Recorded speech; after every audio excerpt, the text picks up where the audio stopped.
अब हम imperative sentences करने जा रहे हैं लर्नर्स। तो इंपैरेटिव सेंटेंस की पहचान क्या होती है? They begin with verb. Okay, so उनको हम कैसे चेंज करते देखिए, डू इट। इस तरह के सेंटेंस को हम दो तरह से चेंज कर सकते हैं, या तो हम लेट लगा के, या हम उसको सिचुएशन को देख के कि उसमें ये ऑर्डर है, कमांड है, रिक्वेस्ट है, एडवाइस है, उसके अकॉर्डिंग। तो मैं आपको दोनों तरह से इनको सोल्व करना बताती हूँ। डू इट तो कैसे कर सकते हो? Let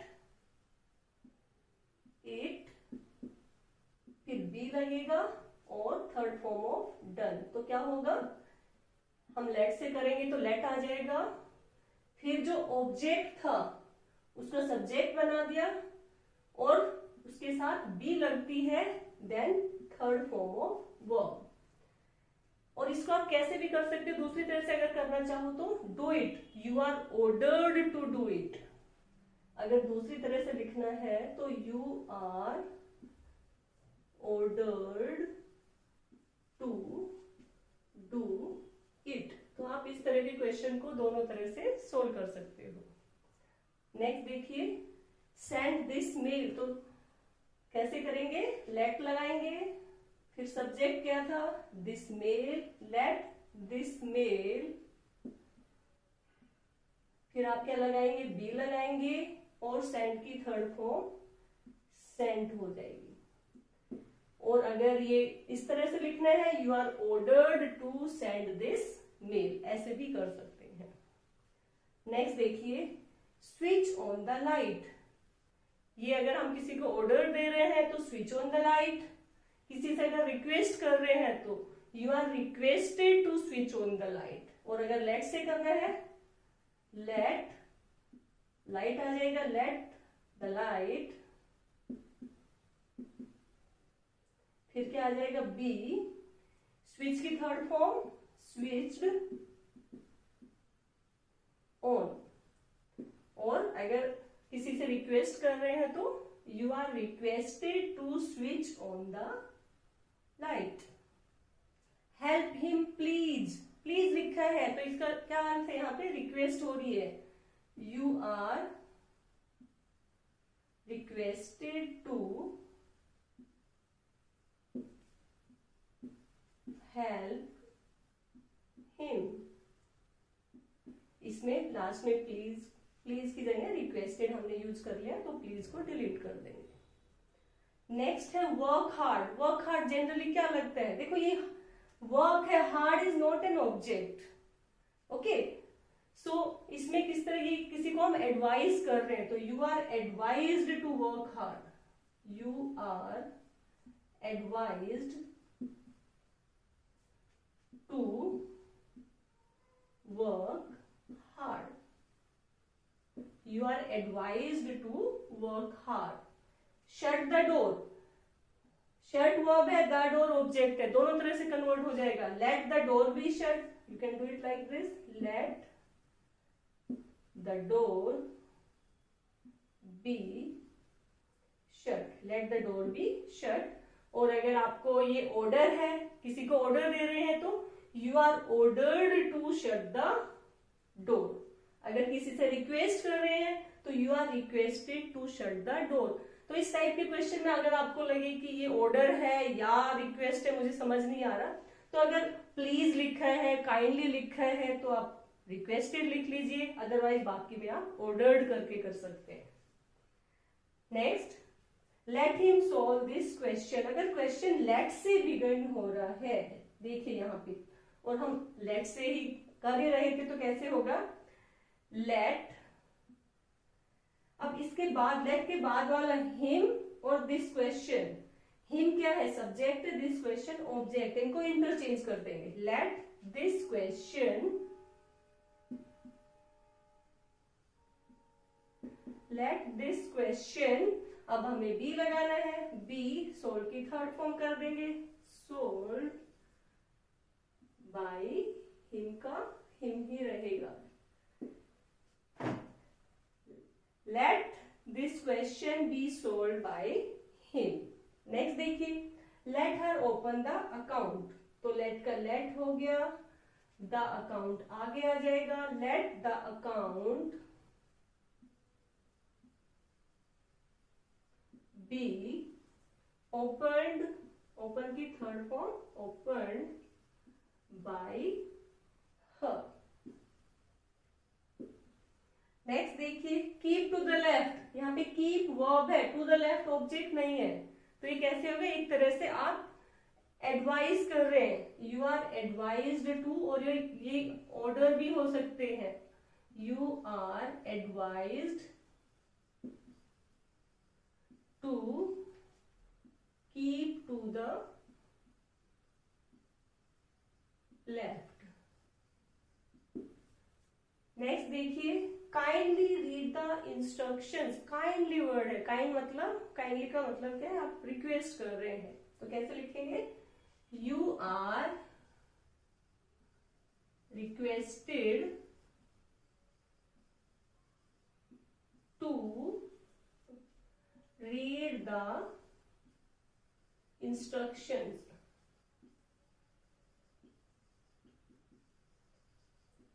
you are requested to read the instructions. तो इस तरह से अगर इंपैरेटिव टाइप के सेंटेंसेस दे रखे हैं तो आप उनको करने के दो, काफी केसेस में मीन जहां पे अगर ऑब्जेक्ट नहीं दे रखा उसको आप लेट से नहीं कर पाएंगे, अगर साथ में ऑब्जेक्ट है वर्ब के तो that can be done with two methods, so you can follow any whichever you feel easy for you.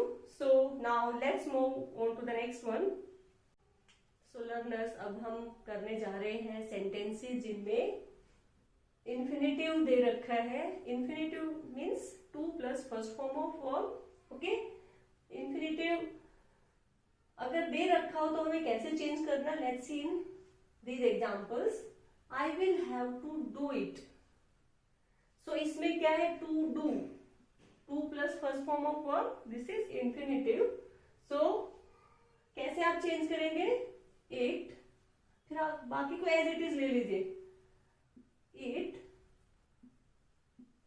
Will have, to के बाद आप बी लगाओगे, it will have to be done by me. अब second देखिए, children like to play, to play क्या है, infinitive है, तो आप इसको ऐसे भी स्टार्ट कर सकते हैं, to play is liked by children, to play is liked by children, या it is liked by children to play, इसको ऐसे भी कर सकते हैं, it is liked by children to play, तो both types are correct. Women like to talk, तो to talk is liked by women, और अगर इस तरह से करना है तो it is liked by women to talk. Next है, इट इज टाइम टाइप के सेंटेंस दे रखे हैं, it is time to ring, infinitive आ गया, सो कैसे चेंज करेंगे, it is time to ring the bell, तो इट इज टाइम तो आप एज इट इज लिखेंगे, इट इज टाइम, फिर इसके बाद चेंज कर लीजिए, it is time the bell to be, the bell to B rung, it is time the bell to be rung, it is time to do the work, कैसे करेंगे, it is time the work to be done, the work to be done, it is time the work to be done, it is necessary to contact you, तो कैसे करेंगे, to contact infinitive,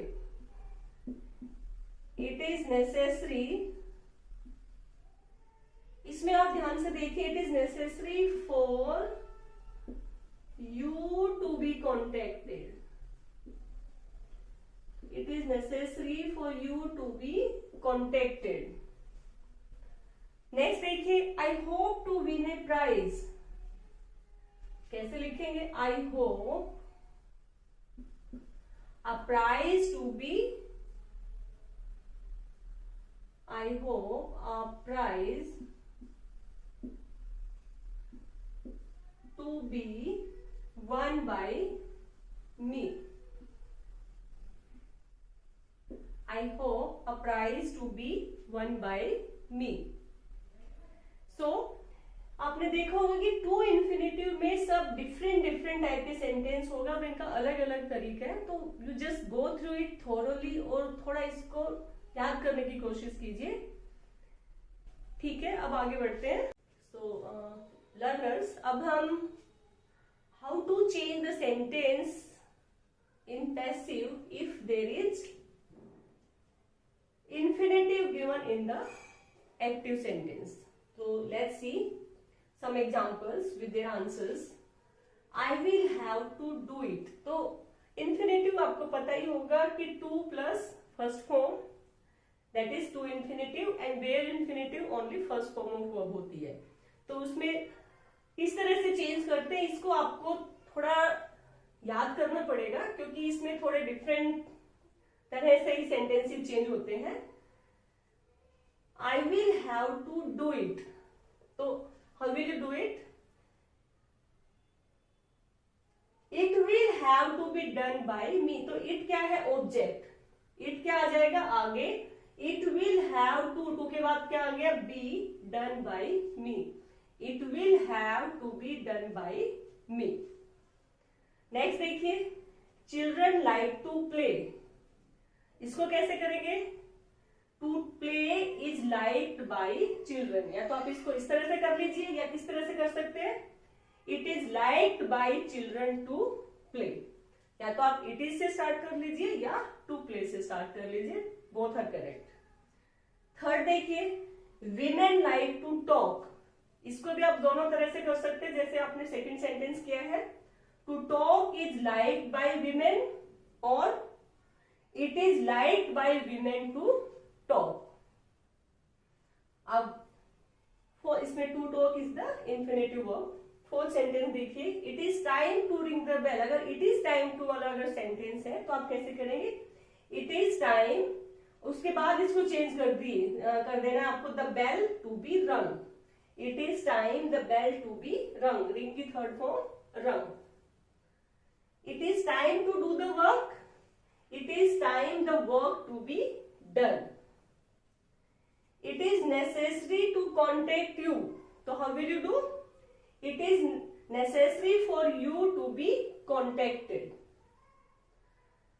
I hope to win a prize. I hope a prize to be won. Second win की third form won. So I hope a prize to be won. So in case of infinitive, you have to be very attentive and learn these sentences so that you can remember how to convert infinitive sentences into passive forms. Now let's move on to the next. Yes learners, अब हम कुछ ऐसे examples कर लेते हैं जिसमें verb के साथ प्रीपोजिशन लगी होती है, मीन्स प्रीपोजिशनल सेंटेंसेस। जैसे कि मैंने स्टार्टिंग में भी आपको बताया था कि अगर किसी वर्ब के साथ प्रीपोजिशन लगी हो तो उस वर्ड का अलग से ही मीनिंग होता है और उसको उसके साथ ही रिटेन रखना है, उसको अलग नहीं करना है। तो इस टाइप के अगर सेंटेंसेस दे रखे हो तो सबसे पहले आपको ये देखना है कि सेंटेंस कौन से टेंस में है, फिर उसके अकॉर्डिंग आपको जो भी रूल्स थे टेंस के अकॉर्डिंग उनको फॉलो करना है। Let's see, I spoke to my teacher. Spoke second form of verb है, तो how will you write? My teacher second form है past tense, was spoken to by me. Third form of spoke will be spoken. Okay, now second, he agreed to, इनको साथ रखना है, agreed to my proposal. So he agreed, past tense हो गया, second form में agreed, my proposal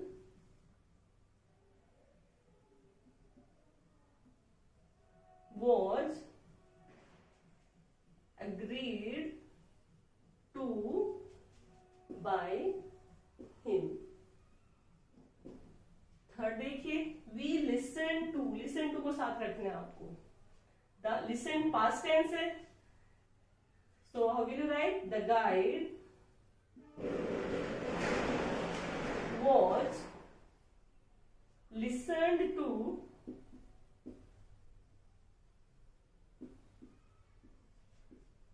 by, we का हो जाएगा us. Why are you laughing at? Laughing at को साथ रखना है, at the poor. तो why, अब देखिए the poor, इसको आप सिंगुलर में लेगो तो why is the poor, ing form है, why is the poor being, laugh की third form, laughed at by you, question mark. Why is the poor being laughed at by you? She switched off the lights. Switched past tense है, तो क्या हो जाएगा? The lights were switched off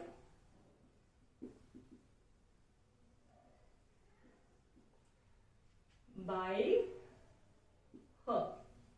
The lights were switched off by her. यानी कि जब भी preposition हो वर्ब के साथ तो उसके साथ ही लिखना है. नाउ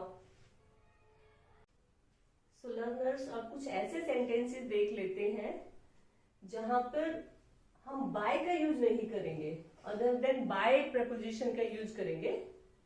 देखिए, I know her, so how will you write the answer? She is known to me. तो इसमें नॉन बाय नहीं आएगा, नॉन टू मी आएगा. Okay. The jug contains milk, तो क्या होगा? Milk is contained, third form हो जाएगी, in the jug. Milk is contained in the jug. His comments offended me, तो कैसे होगा? आई वॉज, ऑफेंडेड है तो was, I was offended with his comments.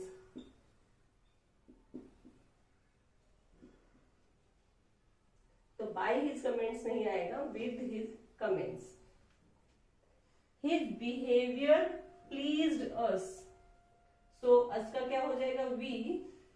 Pleased past tense है, we were pleased with his behavior.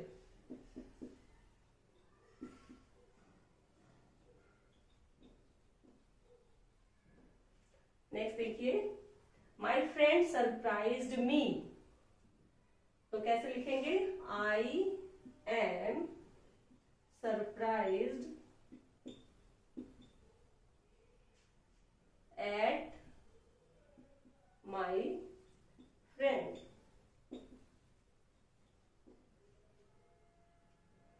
सो इस तरह से आप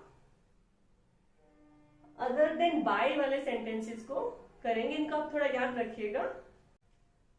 yes learners, there are some verbs, these are transitive verbs which have a passive meaning but still they have some active forms.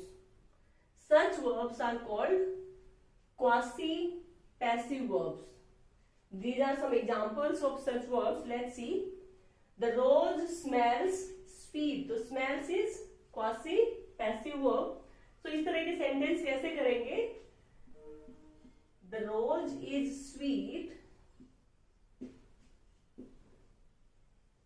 when smelt. Third form of smell is smelt. The rose is sweet when smelt. Next is quinine tastes bitter. तो कैसे लिखेंगे? Quinine is bitter when tasted. Quinine is bitter when tasted. Sugar tastes sweet. How will you do it? Sugar is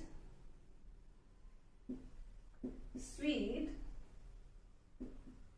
when tasted. Next देखिए, the book is printing. तो कैसे करेंगे? The book is being, ING है तो क्या बनेगा? The book is being printed. Third form, the book is being printed. The shirt needs mending. तो कैसे लिखेंगे? The shirt is needed to be mended.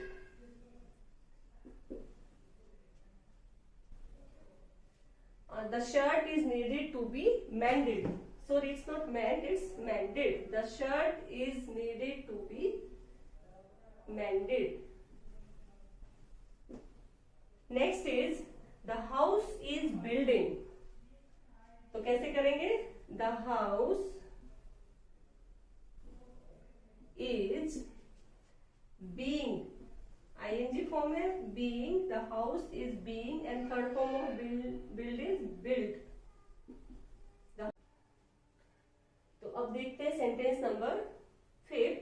The shirt needs mending. तो कैसे करेंगे? The shirt needs to be mended. The house is building. So how will you do? The house is being built. The house is being built. Last देखिए, the room needs sweeping. So the room needs to be swept. So ये थोड़े different तरीके से change हो रहे हैं passive में.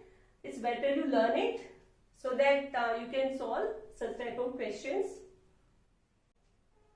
अब लर्नर्स, मैंने कुछ ऐसे सेंटेंसेस लिखे हैं जो कि हमारी कन्वर्सेशन का पार्ट है.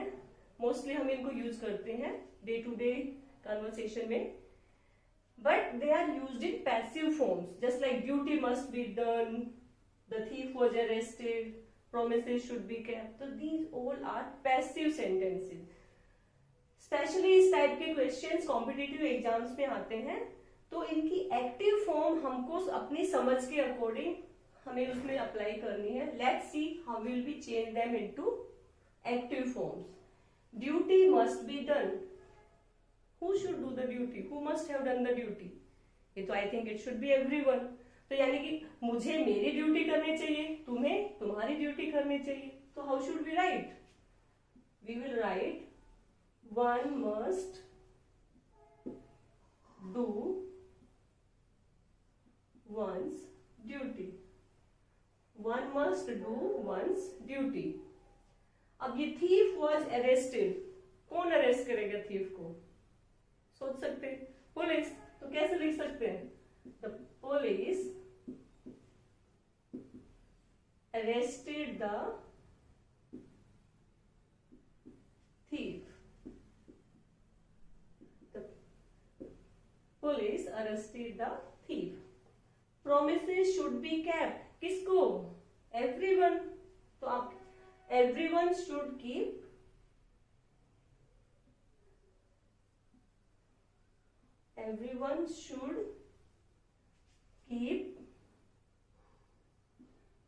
promises. इसको आप इस फॉर्म में भी लिख सकते हो, one should keep one's promise. It can be written in this format also. One should keep one's promise. That will also be correct. My purse was stolen. It can be anyone. It can be thief. तो आप thief से लिख सकते हो और someone से कर सकते हैं. Someone was है तो यानी past का, someone stole my purse.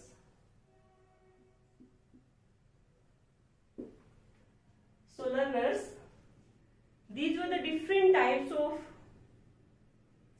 active sentences and how we can change them passive. I think we have done it very thoroughly.